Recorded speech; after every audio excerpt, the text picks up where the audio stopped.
मुंबईत घराबाहेर आज पडत असाल तर ही बातमी अत्यंत महत्त्वाची आहे, कारण आज मुंबईमध्ये मेगा ब्लॉक आहे आणि मेगा ब्लॉकला सुरुवात झालेली आहे। जे कामगार आहेत ते सुद्धा आता लोकल ट्रॅकवर उतरलेले आहेत आणि ज्या ट्रॅक दुरुस्तीचं काम आहे ते सुद्धा सुरू झालेलं आहे। सगळ्यात महत्त्वाचं म्हणजे मध्य रेल्वेनं आज हा मेगा ब्लॉक जाहीर केला आणि मेगा ब्लॉकशी संबंधित कामांमुळे हे मेगा ब्लॉक घेतलं जातं। सगळ्यात महत्त्वाचं म्हणजे या मेगा ब्लॉकमुळे माटुंगा आणि मुलुंड दरम्यान सकाळी 11:05 ते दुपारी 3:55 अप आणि डाऊन या दोन्ही धीम्या मार्गावर ब्लॉक असणार आहे। त्यामुळे प्रवाशांची गैरसोय होण्याची शक्यता नाकारता येत नाही आणि याच अनुषंगाने आता रेल्वे प्रशासनाने सुद्धा आवाहन केलेलं आहे की घराबाहेर पडत असाल तर मग या सगळ्या माहितींचा संकलन करून घराबाहेर पडा। या सगळ्यात महत्त्वाचं म्हणजे या ब्लॉक दरम्यान CSMT मुंबईहून सकाळी 10:14 ते दुपारी 3:52 पर्यंत सुटणाऱ्या डाऊन स्लो मार्गावरील सेवा माटुंगा आणि मुलुंड स्थानकादरम्यान डाऊन फास्ट मार्गावर वळवल्या जाणार आहेत आणि या गाड्या सायन, कुर्ला, घाटकोपर, विक्रोळी, भांडूप आणि मुलुंड या स्थानकांवर अतिरिक्त थांबे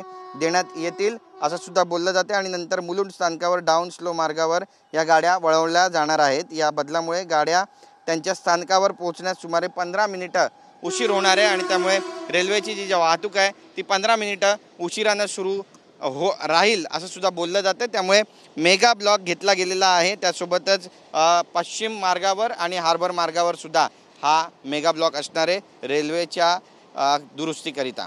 कॅमेरा पर्सन अमित शिगवणकर सह गिरीश गायकवाड, TV9 मराठी, मुंबई।